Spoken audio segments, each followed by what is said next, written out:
திமுக இப்போ கொஞ்சம் ஸ்ட்ரக்சர்லி ரொம்ப ஸ்ட்ராங்கா இருக்காங்க.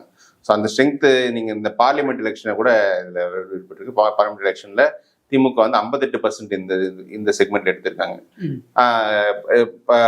எதிர்த்தரப்புல தேமுதிக இருக்காங்க, அவங்க 14% எடுத்திருக்காங்க. பாஜக 15% எடுத்திருக்காங்க. ஸோ இந்த நீங்க பார்லிமெண்ட் நம்ம ட்ரெண்டே எடுத்துக்கிட்டோம்னா எங்கெங்கெல்லாம் அர்பன் சீட்ஸ் எல்லாம் என்டிஏ பெர்ஃபார்மன்ஸ் பெட்டரா இருக்கு. கொஞ்சம் ரூரல் சைட் போகும்போது அதிமுகவோட கூட்டணி பெர்ஃபார்மன்ஸ், அந்த ஆர்கனைசேஷன் ஸ்ட்ராங்கா அதிமுக இருக்கிறதால ரூரல் சைட்ல நல்லா பெர்ஃபார்ம் பண்ணிருக்காங்க. அர்பன் சைட்ல இவங்க நல்லா பெர்ஃபார்ம் பண்ணிருக்காங்க.